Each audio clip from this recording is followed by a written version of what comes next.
Hi, everyone. It's Kim Hughes. I am your host for the Unstoppable Real Estate Agents podcast, and I am delighted that you are here with us today. Today, we're going to talk about retiring agents and adopting agents. So, if this is a new term for you, if you're a newer agent, this is where an agent that has decided to retire, but they don't want to just walk away from the business. They want someone to take over their business, and then, maybe y'all have some kind of financial arrangement. I'm not going to go into financial arrangements in this podcast because I feel like that is a personal thing between you and the retiring agent. But what I am going to do is give you 5 tips on things to consider and put into place if you are the adopting agent going over into the retiring agent. Okay? Welcome to the Unstoppable Real Estate Agents podcast. I'm your host and real estate productivity expert, Kim Hughes. Join me as we focus on real strategies and implement real solutions designed for you to achieve major success in your business and life while getting you organized. So the first thing I want to very much talk about is there's a lot of moving pieces here. So I want you to be one of those agents that takes a lot of notes when you are going through this process. So as an adopting agent, that's what we're going to talk about today, but we will be doing a series of podcasts over the next couple of months that address more about the adopting agent, but also talking to the retiring agent. So make sure that you subscribe to this podcast so that you will get those podcasts so that can help you put your plan in place as you build your business. So one of the tips that I'm going to give you, let's call it tip number 1, is to look at the retiring agent's business. That means look at all of their programs, look at all of the places that you can find them on the internet through social media, third-party programs. What designations do they have? What certifications do they have? And if they have these designations and certifications, is it important for you to have them as well, depending on her or his database? So keep that in mind, and that should be a discussion that you should have with your retiring agent. But I want to talk about the CRM. So hopefully the retiring agent has an organized CRM or will have one. I know agents do not like to work in their CRM, and I totally get it, but it's one of the most important things of your business. It is the lifeline of your business. So this could be a really good organizational tip for both of y'all. So as you're looking at the retiring agents database, you want to make sure that they have things categorized correctly. People are in the right places. So if she has past clients, are they all in there? Does she have active clients? Does she have investors? What does her database entail? So you want to look at that. And if it's not organized, then it's her responsibility to make sure that it's really organized by where everybody is. And then, if it's a past client, what are the notes? If they have a lead, what are those notes? If they are working with an active client, what are those notes? So notes can be your best friend when it comes to looking at another agent's database. So I would be the person that says, I'm taking over your business when you retire, and in return, I'm asking you to go through your database, and everybody belongs in a category because you don't want to be second guessing. That's not going to be beneficial to you because if you reach out to a lead and they're in past clients and you talk to them as they're a past client, it's going to confuse the lead, and then they're not going to want to work with you. And the same goes for a past client. If they're in the lead category and you're calling them about being a lead because they came through a third-party program, they're going to go, what are you talking about? And right there, you have just lost your first impression. So make sure that your retiring agent has her database in stellar order, okay? Now, the second thing that you want to do is make sure that you understand, does she have a newsletter? What kind of email sequences does she send out? There's email sequences are going to be for pre-listing, listing, active, and under contract and past clients. Those are the major categories. But then you'll have others, like leads from third party programs. And how you talk to them is going to be different. How you talk to everybody else, past clients are different than everybody else. So if she has an email sequence that does talk to that particular group, great. If not, then I would suggest that y'all start working on that unless you have one as the adopting agent and you can kind of migrate them into yours. Okay. But what I'm going to recommend for the adopting agent at the time that they take over the other agent's business is to keep those separated until you feel comfortable with the relationship and building that relationship. Okay. So that goes into tip number 2, and that is building trust and rapport. So when you have a retiring agent, you want to understand what kind of a relationship do they have with their past clients? Do they talk to their past clients all the time? Or have they not talked to them in over a year? What is that situation? Because if you're taking it over, you need to understand how you're going to step in and build that trust with her past clients, with her leads, with her active clients, etc. Now, granted, any active clients she has going into this relationship will probably be past clients at the end, but you still need to understand how she builds her relationships so that you can make sure that they fit along with what you do. Another part of that is when you're building that trust, I'm going to recommend that you come up with some kind of a strategy to introduce you to her past clients, her leads, etc. You need to be involved, and you don't want to wait until the day she retires and walks out of the country and goes on a trip to start trying to figure this all out. So this is baby steps. We're going to take those little baby steps so that we are a success when it all comes together.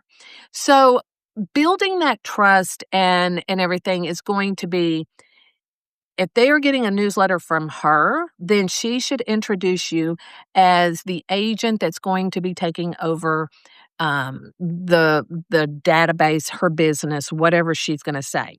So this can be a really important part of it to introduce you. And I always will tell an agent to do a video. It would be great to do a video where you and the retiring agent are sitting there having a conversation about what are her goals after she retires? What are your goals for the new clients, for her past clients, which will be your new clients, how you work, a little bit of your background, have a very casual, friendly, conversation together. It doesn't have to be so professional and just so, it's going to be fun and entertaining and all of that. And if you're not one, or your retiring agent is not one to get on video, then you should put together a letter, an email, maybe do phone calls together, something like that. But I always say the best success is doing it together, showing y'all as a unity. Okay. So building that relationship is going to entail of strategies. So if she's an agent that does a lot of pop buys, then you might want to ride along with her. And when y'all take the pop buy gift to the client, you want to make sure that you have a little package. Don't put a whole lot of stuff in this, okay? You might even roll it up and tie it with a ribbon, make it something that's fun.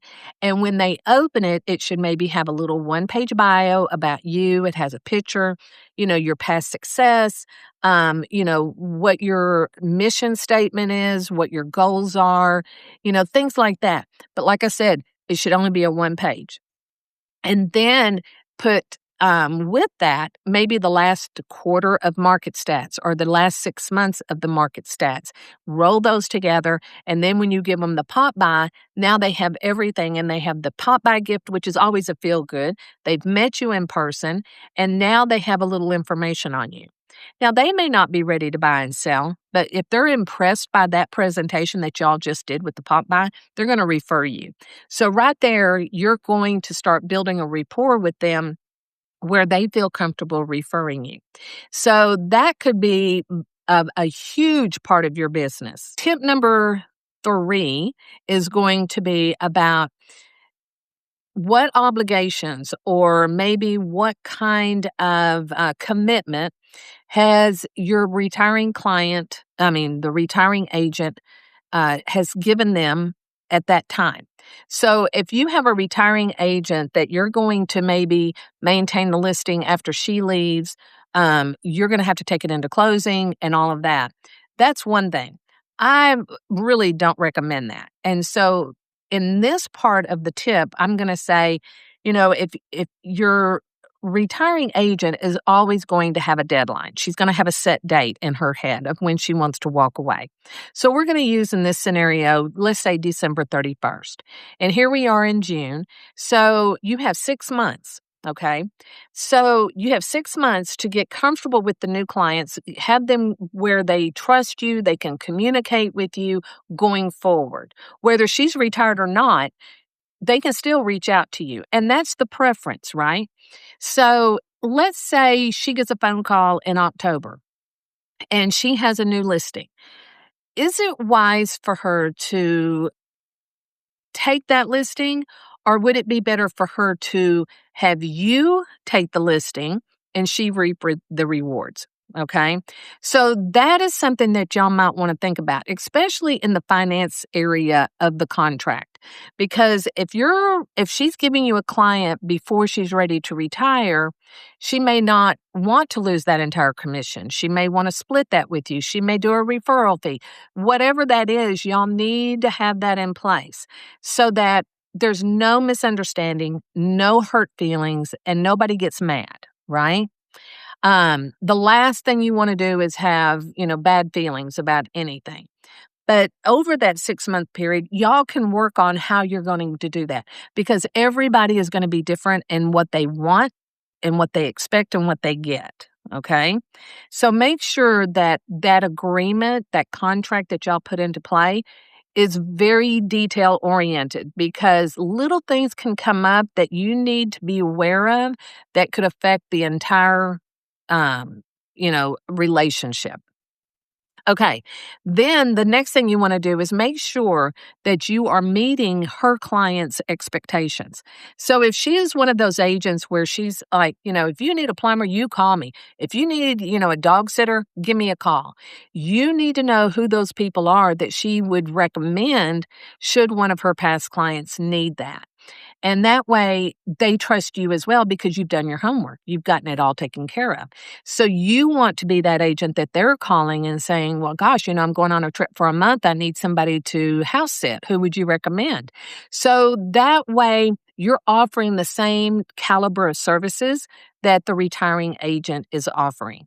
Now, you may say, I'm not doing that. I don't have time for that. Make the time. It's going to be worth it.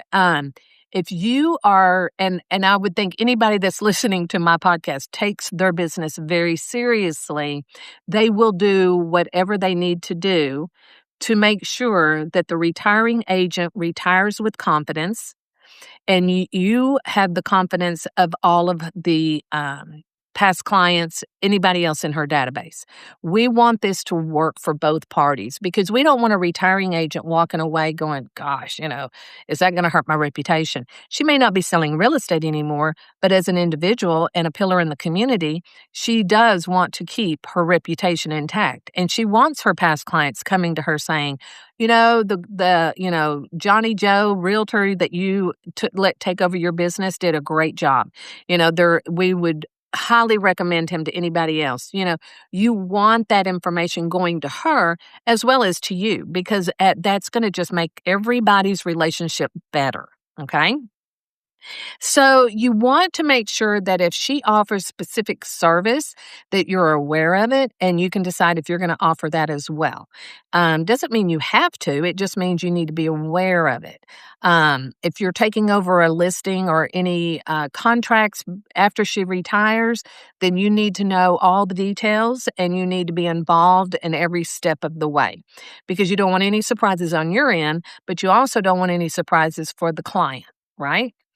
Um, any challenges that may come up, um, like we had a client that when she was retiring her business, she worked with a very high caliber of people. And I mean, we're talking high end. And so there was a lot of expectation on the adopting agent who was only a 5-year agent, but showed a lot of potential and had the personality to deal with um, higher priced homes, a clientele that's a little bit higher than the norm.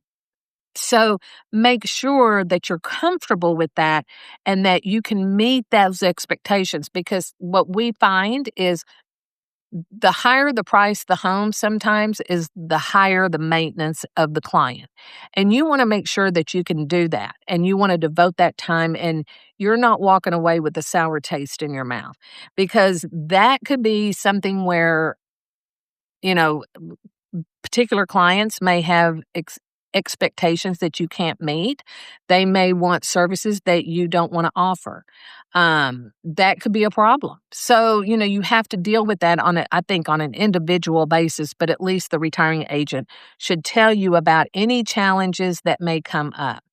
Um, in my opinion, if she's going through her past clients, one good thing to know is, yeah, you want to know about these people. You want to see her notes and, how many kids do they have? How many dogs? Do they not have children? Are they just starting out? Are they empty nesters? What's their situation at the time that they became a client of the retiring agent? And are there any handicap? Is there any special needs in this family? Those are really important to know because if somebody has a child that's autistic, they don't want to have to go through that story again, so you should be aware of what that family dynamics is. Maybe a spouse had died, a child had passed away, whatever that is. They're very hard conversations, but when you sit down with your retiring agent and you're walking through all of these contacts or these past clients, then she can share with you that personal information. So it's not a surprise to you or that they feel like they have to explain themselves again, because I wouldn't want to, you know. Um, but that's a good agent sharing with a good agent, in my opinion. So the other part of this is, when you are working through this, I'm just hypothetically saying 6 months. If you want to get feedback, you want to, follow up with these people. So let's say, for example, you are going on pop buys with your retiring agents and you're meeting all of these people. Say you met 5 people today. You want to go home, sit down, write them out a thank you note, and, thank you for your time. It was such a pleasure to meet you. And I hope to, be able to help you with your real estate needs, whatever you want to say. If their kids were at home, if the dog was outside, if they had a cat, if they had a horse, had a snake, whatever that may be, and you knew about it, then you might want to say, oh, your dog Johnny was so cute, blah, blah, blah. Or, your son, Skylar was such a pleasure to meet. What a cutie pie, things like that. Little personal notes about that conversation. And that will mean a lot to the past client, and it goes a long way. Believe me, in the world that we live in, when you take a moment to pay attention to the person that you're talking to, um, to go back and then and then tell them, hey, it was so great meeting you, and it was such a pleasure to meet your children, your husband, your dog, whatever. Um, People appreciate that. They went, wow, she took time to really listen to me, and I'm not just a number; I'm an actual person to her. that's where you start building the rapport, which goes back to the other tip that I gave you. I think it was tip number 1, where that's how you're building the rapport, okay? Just like if you are standing in the grocery store line and the person behind you saw your shirt and it had your name on it and that you're a realtor and she reached out to you and y'all started talking, you always ask little things like, if she says to you, "Oh, you're a realtor, I'm thinking about selling my home."